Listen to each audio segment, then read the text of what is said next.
नमस्ते இது ரணிதிகா ஹிந்தி ஸ்கூல். நம்ம இப்போ प्रवीण उद्रादல काव्य का रूपல सेकंड वन பார்க்குறோம்.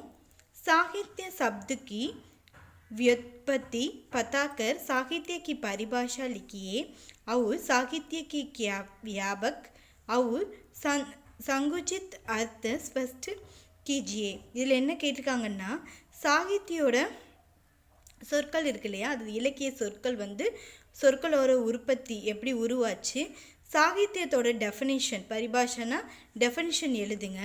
சாகித்ய க வியாபக் விரிவாக்கம், அதே நேரத்தில் சங்குச்சிக்கு ஷார்ட் ஃபார்ம் சாகித்யத்தோட ஷார்ட் ஃபார்ம் கொடுங்க. ஸ்பஷ்ட் கீஜியனா தெளிவாக விவரி அப்படின்னு ஸ்பஷ்ட் கீஜியனா தெளிவாக விவரி. இப்போ நமக்கு என்ன கேட்டிருக்காங்க, உற்பத்தி கேட்டிருக்காங்க, பரிபாஷா கேட்டிருக்காங்க, வியாபக் கேட்டிருக்காங்க, சங்குஜித் கேட்டிருக்காங்க.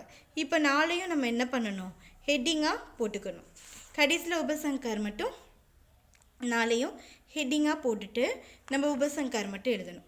ஃபஸ்ட்டு சாகித்ய சப்துக்கா உற்பத்தி உருவாதல் அப்படின்லாம் எல்லாமே ஒன்று தான். என்ன சொல்லியிருக்காங்கன்னு இன்ட்ரெஸ்டாக பார்க்கலாம். संचार के प्रति मानसिक प्रतिक्रिया की शाब्दिक अभिव्यक्ति को हम साहित्य कहते हैं. சஞ்சார்னா என்னது, உலகத்தில் இருக்கிற மனுஷங்கள்லாம் இருக்காங்க இல்லையா, அவங்களுடைய செயல்கள் தான் என்னது, வாய்மொழியாக வெளிப்படுறது. அவங்களோட செயலை வாய்மொழியாக வெளிப்படுத்துறது தான் நம்ம சாகித்யன்னு சொல்லிட்டு சொல்கிறோம். இந்த உலகத்தில் இருக்கிற ஒவ்வொரு மனுஷங்களுடைய செயல்களை நம்ம வாய்மொழியாக வெளிப்படுத்துறது நம்ம சாகித்யன்னு சொல்கிறோம். ஆச்சாரிய இப்போ சாகித்யனா நம்ம ஓ அப்படின்னு சொல்லுவோம்ல, அழகாக இருக்கிறது, மென்மையானது அப்படின்னு சொல்லுவோம்ல, அது நம்மளுடைய உணர்வை பொறுத்து, நம்ம அந்த உணர்வில் எது சொல்கிறோமோ அதை பொறுத்து தான் என்ன ஆகும், சாகித்யன்னு சொல்கிறோம். ஆச்சாரிய கி ராய்க, ஆச்சாரியர்களுக்கெல்லாம் ஒரு கருத்து இருக்கிறது அப்படின்னு சொல்கிறாங்க. ஆச்சாரியர்கள்லாம் கொஞ்சம் அறிஞர்கள் அந்த மாதிரி. சகிதஷ்ய பாவுன்னா என்னதுன்னா உள்ளடங்கிய உணர்வு அப்படின்னு அர்த்தம். அதுதான் என்னது, சாகித்யம்னு சொல்கிறோம். உள்ளடங்கிய உணர்வுனா என்ன அப்படின்னு நீங்கள் நினைக்கலாம். இப்போ மனசுக்குள்ளே அந்த பொங்கி ஒரு விஷயம் இருக்கும் இல்லையா, அந்த விஷயம் உள்ளடக்கிய உணர்வுகளை சாகித்யம் சொல்கிறோம். இஸ் பரிபாஷாக்கு ஆதார் பர், இதுதான் டெஃபினிஷன் மாதிரி சாகித்யம் என்னது, சகிதஷ்ய பாவ் தான் அப்படின்னு சொல்லிட்டு சொல்கிறாங்க. இஸ் பரிபாஷாக்கு ஆதார் பர், இதோடைய டெஃபினிஷனோட ஆதாரம்னா பேஸாக வச்சு நம்ம சாகித்யக்கே தோ அர்த்தம் மில்தே, நம்ம சாகித்யத்துக்கு ரெண்டு அர்த்தம் கிடைக்கும். சாகித்ய சப்துக்கு அர்த்தம், சாகித்ய சப்து இலக்கிய சொல்லின் அர்த்தம் ரெண்டு இருக்கும். என்னென்னா சகீது கோனே கபாவ், சகீதுனா உள்ளடங்கிய உணர்வு அப்படின்னா நம்மளால கவலை, சோகம், வெறுப்பு, கோபம் இதெல்லாம் உள்ளடக்கிய விஷயங்கள் இருக்கு இல்லையா, அதை சகீது கோனிகா பாவுன்னு சொல்லிட்டு சொல்கிறாங்க. இன்னொன்று சான்ஸ்கிரிட் சப்தில் சகீதை எப்படி பிரிக்கிறாங்க, அந்த உள்ளடங்கிய விஷயத்தை எப்படி பிரிக்கிறாங்கன்னா ரெண்டு அர்த்தமாக பிரிக்கிறாங்க. சாதுகோனா ஹித்திகே சாதுகோனா, உடன் இருப்பது ஆர்வத்துடன் இருப்பது. இப்போ உடன் இருப்பது என்னதுன்னா இந்த கவலை இதெல்லாம் உடன் இருப்பது, ஆர்வத்துடன் இருக்கிறது சந்தோஷமான விஷயங்களை சொல்லுவோம் இல்லையா, வெற்றி, சந்தோஷம், நல்லது இதெல்லாம். பிரதம் அர்த்தக்கே அனுஷார், ஃபஸ்ட்டு அர்த்தத்தோட அனுஷார் ஜஹம் சப்த அவுர் அர்த்த விச்சார் அவுர் பாவ். இப்போது இந்த சாத்து ஹோனாக்கு மீனிங் பார்க்குறோம். ஜஹாங் சப்து அவுர் अर्थ विचार और भाव का आपस में सगभाव हो तो हम साहित्य कहते हैं. இப்போ இதுக்கு என்ன மீனிங், சாத்து ஹோனாக்கு என்ன மீனிங்னா ஜஹாங் சப்து, எங்கே ஒரு சொல்லோ ஒரு அர்த்தம் எண்ணமோ இல்லை ஒரு உணர்வோ எல்லாம் சேர்ந்து ஆப்பஸ்மே சகபாவுக்கோ எல்லாம் ஈக்குவல் ஆகி தோ சாகித்ய கத்தக, இதைத்தான் நம்ம சாகித்யம் அப்படின்ட்டு சொல்கிறோம். என்னென்ன வேணும், ஒரு சொல்லு, நம்ம எண்ணம், நம்ம உணர்வு, இந்த மூணும் ஈக்குவலாகி வர்றதான் என்னது நம்ம சாகித்யம்னு சொல்லிட்டு சொல்கிறோம். ஃபஸ்ட்டு இது சாத்துகோனாக்கு.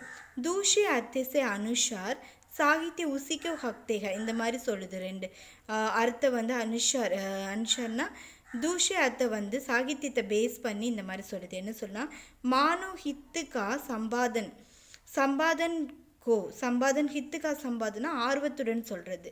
என்ன சொல்கிறாங்க, யஹாங் ஹித்துக்கு அர்த்த பலாயியா ஆனந்த். பலாயானா நல்லது செய்கிறது சந்தோஷமாக இருக்கிறது, நல்லது செய்கிறது, இன்னொன்று வந்து சந்தோஷமாக இருக்குது. அப்போ ஹித்துக்கே மீனிங் என்னது, ஆர்வத்துடன் இருக்கிறது. என்னது ஆர்வத்துடன் இருக்கிறது வந்து நல்லது செய்து கெட்டது செய்கிறது.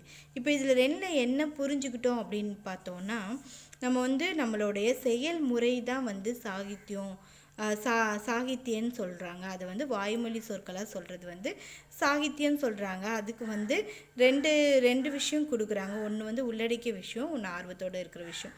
உள்ளடக்கிய விஷயங்கள் வந்து என்னது, ஒரு சொல், அதோடைய எண்ணங்கள், பாவு இதெல்லாம் சேர்ந்து ஈக்குவல் ஆகிறது. இன்னொன்று வந்து என்னதுன்னா, நம்ம வந்து அந்த மனுஷனுக்கு ஏற்படுற சந்தோஷமும் ஆனந்தமும், அந்த நன்மையும் ஆனந்தமும் அப்படின்னு சொல்கிறாங்க. சாகித்யக்க விபின்ன பரிபாஷா, சாகித்யத்தில் வந்து டிஃப்ரெண்ட் டைப்ஸ் ஆஃப் டெஃபினிஷன்ஸ் என்ன பார்த்தீங்கன்னா, சாகித்யக்கோ அங்கிரேஜி மே லிட்ரேச்சர் ஹக்தேக, சாகித்யத்தில் வந்து இங்கிலீஷில் வந்து லிட்ரேச்சர்னு சொல்லுவாங்க. ஜிஸ்கா அர்த்த அக்ஷரோ கா பனா ஹுவாக்க, அதோடைய அர்த்தம் என்னென்னா எழுத்துக்களை வந்து சேர்க்கறது. அரபி மே சாகித்யக்கோ அதஃப் ஹக்தேக, அரபியில் வந்து சாகித்யத்தில் அதஃபுங்கிறான். அதோடைய அர்த்தம் என்னன்னு பார்த்தோன்னா ஆதர் சிஷ்டத்தானது மரியாதைக்கு மரியாதை அப்படின்னு. லேகக்கியா கவி சமாஜிகா பிரதிநிதி ஹோத்தாக, நான் ஏற்கனவே சொல்லியிருக்கேன், லேகக்கோ ஒரு கவியோ வந்து அந்த சொசைட்டியோட, அந்த டைம் இருக்கிற சொசைட்டியோட ஒரு வேட்பாளர், பிரதிநிதி, ஒரு சார்பாளர் மாதிரி. वह समाज में होने वाली घटनाओं से प्रभावित होता है. இந்த இந்த சொசைட்டியில் நடக்கிற சம்பவத்தை வந்து அட்ராக்டிவாக நம்மளுக்கு சொல்லக்கூடியவங்க யார், லேகக்கும் கவியும். வே अपने विचारों का सुंदर रूप से अभिव्यक्ति करता है. அவங்க என்ன பண்ணுவாங்க, அவங்களுடைய எண்ணங்களை வந்து அழகான உருவத்தில் ப்ரெசன்ட் பண்ணுவாங்க. யஹி சாகித்ய ஹக்லாத்தாக, அதைத்தான் நம்ம என்ன சொல்கிறோம், சாகித்யம்னு சொல்லிட்டு சொல்கிறோம். अतः हम हक सकते हैं कि சாகித்ய சஞ்சார் கே பிரதி மானசிக், நான் ஃபஸ்ட்டு படித்தோம்ல அதே தான். ஹக்கு சக்திகை நம்ம சொல்ல முடியும், சாகித்யம் வந்து இந்த உலகத்தில் இருக்கிற மனுஷங்களுடைய செயல்களை வாய்மொழியாக வெளிப்படுத்துறது அப்படின்னு சொல்லிட்டு. சமாஜுக்கோ உஷே கொய்னா கொய் பலாய அவசிய ஹோத்திக, இந்த சொசைட்டியில் வந்து சாகித்யம் மூலியமாக கொஞ்சம் நல்ல அவசியம் இருக்கும். என்ன அவசியம், நன்மைக்காக அவசியம் வந்து இருக்கும் நம்ம லிட்ரேச்சர், அதாவது சாகித்யம் கற்றுக்கிறதுனால. சாகித்யக்கா அர்த்த வியாபக் ரூப், வியாபக்னா விரிவான உருவம் என்னன்னு பார்த்தோம்னா, சாகித்யக்கா சீதா அர்த்த ஹோத்தாக, இலக்கியத்தில் சிம்பிளான அர்த்தங்கள் இருக்குது. சமாஜிக ஹித்துக்கி பாவுனா சேக்கி கை ரச்சனா, ஹித்துக்கின்னா என்னது, ஆர்வத்துடன் உள்ள உணர்வுகள் வந்து சொல்லப்படுறது தான் என்னது, ரச்சனானா படைப்புகள். सहिदश्य भाव உள்ளடங்கிய உணர்வு. சாகித்யம் के अनुसार जिस रचना में भलाई ज्ञानी हित का भाव को वह साहित्य है. இப்போ மறுபடியும் என்ன சொல்கிறாங்கன்னா, உள்ளடங்கிய விஷயம் சாகித்யம் சொல்லிட்டு இந்த சாகித்யத்தோட பேஸ் பண்ணி படைப்புகள் வந்து நன்மைக்காகவும் ஆர்வத்துடன் இருக்கிற உணர்வுகளையும் இந்த மறுபடியும் இதை வந்து சாகித்யம் சொல்லியிருக்காங்க. உஸ்மே சமாஜ் கி பலாய் கே சாத் சமாஜ்க்கு ஆனந்த் பி மில்தா. இப்போது இதில் வந்து சொசைட்டியில் நன்மைக்காகவும் சொசைட்டியோட ஆனந்தத்துக்காகவும் இது கிடைக்குது. இதனால் என்ன கிடைக்குது, சொந்த நன்மை கிடைக்குது, ஆனந்தமும் கிடைக்குது. சாகித்ய சாரே பாடுமை கா பயாரியக, பாடுமைனா உரையாடலோட விருப்பங்கள். சாகித்யம் வந்து எல்லா உரையாடலும் விரும்பத்தக்கதுன்னு சொல்கிறாங்க. ஜித்தனா சப்து பண்டார் ஒரு வாணிகா விஸ்தார்க, இதுதான் வந்து சப்து பண்டார்னா என்னது, ஸ்டோரேஜ் ஏரியா, அந்த சொற்களை வந்து ஸ்டோர் பண்ணி வைக்கக்கூடாதும். வாணினா என்னது, இசையை வந்து விரிவாக்கும். விஸ்தார்னா என்னது, விரிவுபடுத்துறதும். இஸ்கே அந்தர்ஹத் ஹாத்தேக, அந்தர்ஹத் தான் இது எல்லாமே. இந்த ரெண்டு விஷயமும் வந்து அண்டரில் தான் நடக்கும். என்ன இந்த அண்டர்னா, ஒரு சில இலக்கியத்துக்கு ரூல்ஸ் அண்ட் ரெகுலேஷன்ஸ் இருக்கும். ஸோ அந்த ரூல்ஸ் அண்ட் ரெகுலேஷன் படி தான் இது என்னது, சப்து பண்டாரும் வாணிகா விஸ்தாரும் நடக்கும். சரியா, சப்து பண்டார்னா என்னது, சொற்களை வந்து ஸ்டோர் பண்ணி வைக்கிறதும், வாணி வந்து இசையை வந்து விரிவுபடுத்துறதும் அப்படின்னு சொல்லிட்டு இது ரெண்டும்.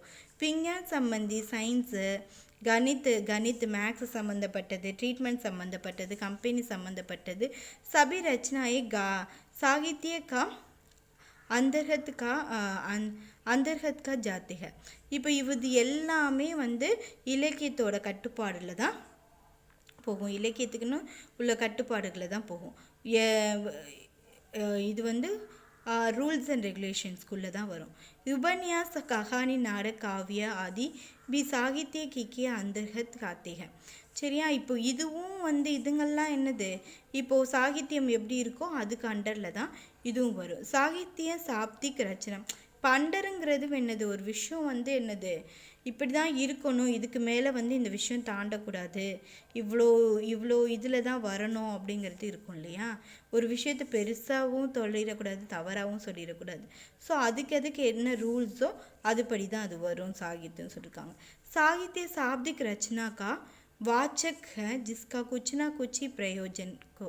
சாகித்யம் வந்து வாய்மொழி, இப்போ வாய்மொழியால் படைக்கப்பட்டது வந்து ரீடர்ஸ்க்கு வந்து கொஞ்சமாவது பிரயோஜனமாக இருக்கும். ஏகி சாகித்ய கா வியாபக அர்த்தக. இதுதான் சாகித்யத்தோட விரிவாக்கம் அப்படின்னு சொல்கிறாங்க. ஷார்ட் ஃபார்ம் அர்த்த சங்குஜித் ரூப். சாகித்ய கா அர்த்த சங்குஜித் சுருக்கமான ஷார்ட் ஃபார்மில் என்ன பண்ணுறாங்க அப்படின்னு பார்க்கலாம். சாகித்ய கா சங்குஜிக் அர்த்தக காவிய. சங்குஜிக் அர்த்தகம் வந்து காவிய அப்படின்னு சொல்லியிருக்காங்க, கவிதை. சாகித்ய கா यह संकुचित अर्थ रूटी पर आश्रित है. ஆஷ்ரித்னா பாரம்பரியத்தை சார்ந்தது அது அப்படின்னு சொல்லியிருக்காங்க. இது சங்குஜித் ஷார்ட் ஃபார்ம் வந்து பாரம்பரியத்தை சார்ந்தது அப்படின்னு. சாகித்யकार अपनी रचना समाज की भलाई, समाज का आनंद, सामाजिक சுதர் ஆதி உத்தேசிய கர்த்தா. இப்போ இதால் இலக்கியத்தால் படைக்கப்பட்ட படைப்புகள் வந்து சொசைட்டியோட நன்மைக்காகவும் சொசைட்டியோட சந்தோஷத்துக்காகவும் சொசைட்டியோட சீர்திருத்தத்துக்காகவும் அந்த எய்ம் எல்லாம் வச்சு தான் செய்யப்பட்டிருக்கு. உஸ்மே ஸ்வார்த்தகே லியே कोई स्थान नहीं है. இதுக்கு சுயநலத்திற்கு எந்த ஒரு இடமும் இல்லை. சாதாரண பாஷா की उपेक्षा शादिहित भाषा में लिखी रचना अधिक प्रभावशालिनी होती है. இப்போ சாதாரண ஒரு பாஷையை வந்து ஒரு பெரிய சாகித்யத்தை ஒரு பாஷையாக எழுதுறது வந்து அதிக் பிரபாவசாலினா பார்க்குறவங்களுக்கு வந்து அதிகமான அட்ராக்டிவ் வந்து கவரக்கூடியதாக இருக்கும். அது வந்து யாரால் முடியும், நம்ம எழுத்தாளர்கள் கவிஞர்னால தான் முடியும். ஒரு சாதாரண ஒரு விஷயத்தை வந்து அதிகமாக சாகித்யிக் பாஷாவை வச்சு எழுதி அதிகமாக அட்ராக்டிவ் பண்ணுறது. काव्य आनंद भरने की शक्ति है. वह देश का हित भी करता है, इसलिए साहित्य को காவியா கா பரியாய் கர்த்தி है. இல்லை என்னது காவியத்தில் வந்து ஆனந்தம் வந்து நிரம்பி இருக்கும். அது வக தேஷ் கா ஹித் பி கர்த்தா है, தேசத்துக்கு வந்து இந்த நன்மையை உண்டாக்கும். இஸ்லியே சாகித்யக்கோ காவியக்கா, சாகித்யம் வந்து காவியத்தோட லவபிள்னு சொல்லியிருக்காங்க அப்படின்னு சொல்லிட்டு. காவியம்னா அந்த ஒவ்வொரு பாட்டு வரும்ல, இந்த கதையோட காவியம் அப்படின்னு சொல்லிட்டு அந்த விஷயம். உபசங்கார் आदिकाल से साहित्य का प्रभाव मनुष्य मात्र पर படுத்த ஆரக. ஆதி காலத்தில் சாகித்யத்தோட தாக்கம் வந்து மனுஷங்களுக்கு அதிகமாக இருந்தது அப்படின்னு. சபிய அசபிய சபி லோக்கு பர் சாகித்ய அப்னா பிரபாவ் டால்தா है. நாகரிகமானவங்க அநாகரிகமானவங்க எல்லா மக்களுக்குமே என்னது சாகித்யம் வந்து ஒரு தாக்குதலை உண்டாச்சு. மனுஷ की जो भी अभिव्यक्ति संरक्षणी होती है वह साहित्य बन जाती है. அதாவது என்ன சொல்லியிருக்காங்கன்னா, மனிதனின் எந்த வெளிப்பாடும் பாதுகாக்கப்பட்டாலும் அது இலக்கியமாகிறது அப்படின்னு சொல்கிறாங்க. எந்த வெளிப்பாடுன்னா என்னது, மனுஷனுடைய எந்த வெளிப்பாடும் வந்து நம்ம பாதுகாக்கப்பட்டதுன்னா அது இலக்கியம் அப்படின்னு சொல்லிட்டு சொல்கிறாங்க அப்படின்னு. அதாவது எல்லா உணர்வும் எல்லா விஷயங்களும் व्यावहारिक रूप में साहित्य काव्य का பரியாக் மானா ஜாத்தாக. நடைமுறையில் வந்து சாகித்ய காவியமும் லவபுளாக இருக்கிறது அப்படின்னு சொல்லிட்டு, நடைமுறையில் நார்மல் லைஃப்பில் கூட என்னது சாகித்ய இலக்கிய காவியங்கள் வந்து விரும்பத்தக்கதாக இருக்கிறது. தன்யவாத்.